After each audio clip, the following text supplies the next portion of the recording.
Welcome back, Syndicate members. This is Joshua Mammoth, and I'm here to do another independent comic book review. Tonight's comic presentation is a horror book that I found at Banff Comics in Maitland, Florida. It came in a full shrink wrap, along with a few extra goodies that I'll reveal later in the video. This is the Video Witch feature presentation entitled The Invocation by Luis Diaz, published by Nebula Comics.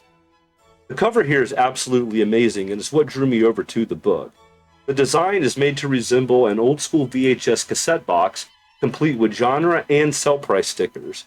Plus, the cover wraps around to reveal highlights from the inside and a rating. My first impression when I opened this book was one of pure excitement to see a black and white comic. It really took me back to the old horror comic days, so this seemed very appropriate.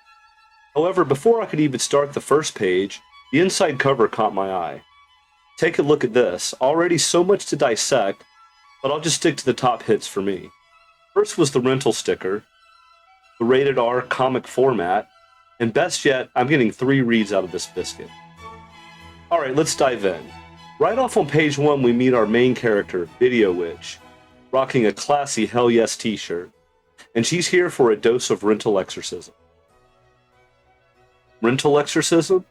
That's right, because our main character is the proprietor of the store that shares her name, Video Witch, with hours of operation Thursday through Saturday, midnight to 4 a.m. And with a box full of VHS tapes, she makes the selections of the stories that we're about to read. Or watch, depending on your point of view. First up is the main title, The Invocation.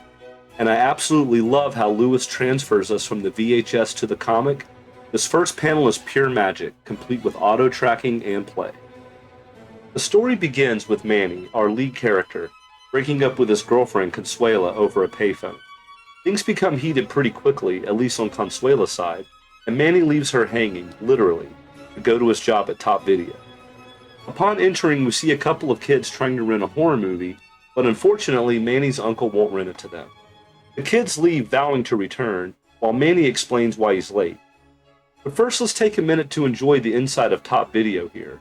This panel screams 90s video store. Just take a look at all the posters around. Pretty amazing. Anyway, Manny's uncle explains to him that he needs to be more careful with a passionate woman's heart.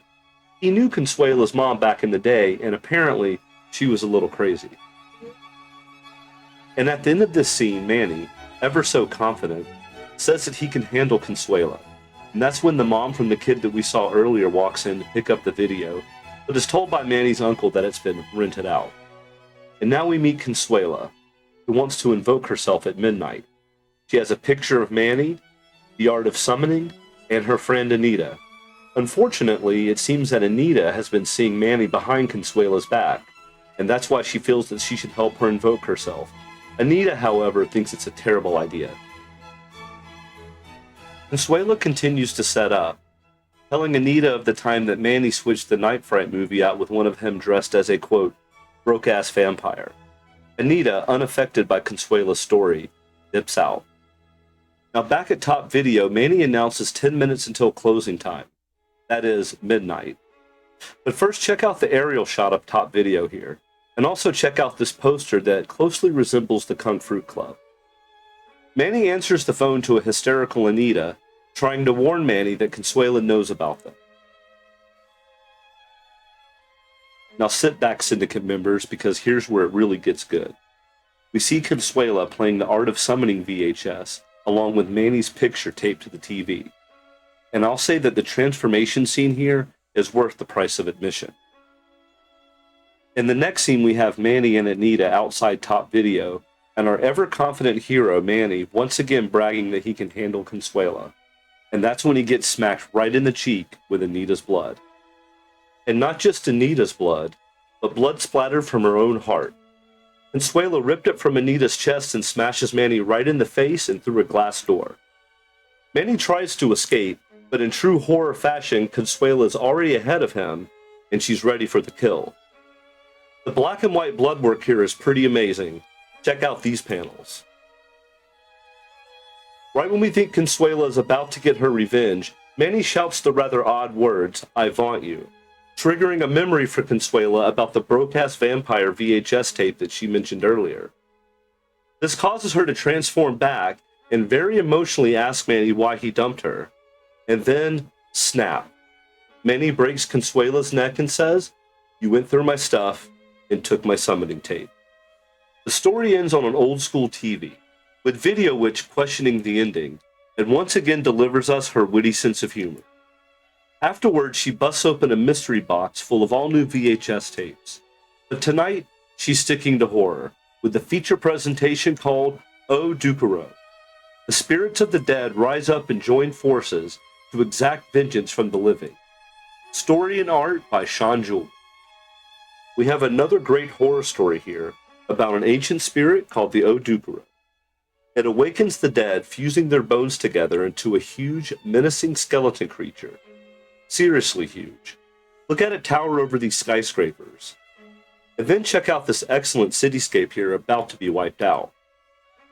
This 5-pager ends with O-Dokuro hovering over another impressive city about to be devoured. Luis then transports us back to Video Witch, who sums it up perfectly. It's like a kaiju version of Night of the Living Dead.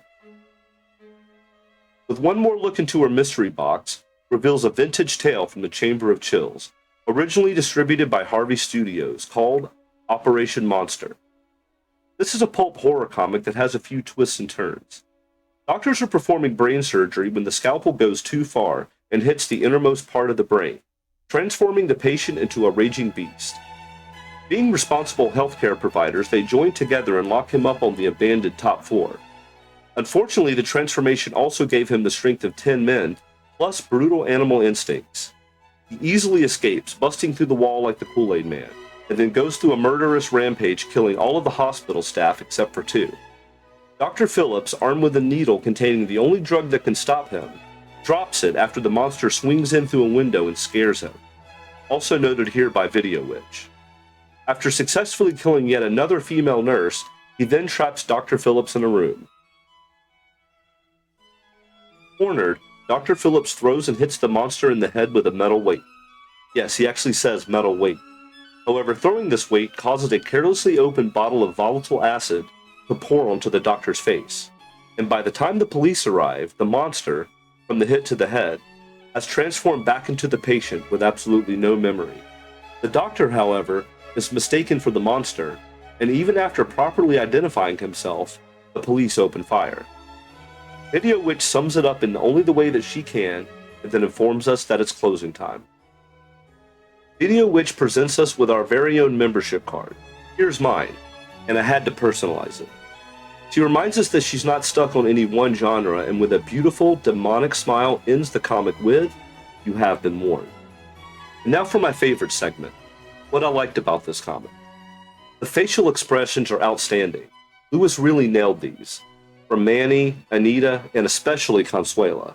In fact, take a look at this panel here, it really defines what I'm saying. What I really liked about this comic was the gore factor. Both Luis and Sean didn't hold back, and the black and white made for some pretty epic panels. I also really liked how Video Witch pops up in Operation Monster, with always something very clever to say. And that brings me to what I loved about this comic. Video Witch. She's like Elvira's demonic sister that I might have a shot with. Seriously though, I do see a lot of potential with her, and I look forward to more feature presentations. And lastly, this comic was an experience. The multiple story book, the membership card, and before I forget, this badass Video Witch sticker.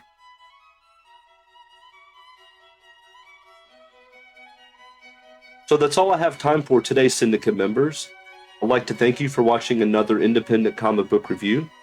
If you would like your comic book reviewed by me, shoot me an email at comics@mammothsyndicate.com. Also, please like and subscribe if you'd like to be part of the Mammothverse. I'd like to thank Luis for allowing me to review his work. His details, along with Jewell's, are available in the description below. Also, I don't just review comics, I also make them. The link to my books are also found below. It's close to midnight. I've got my membership card, and remember, Syndicate members, that between the known and the unknown lies the mammoth. I'll see you next time.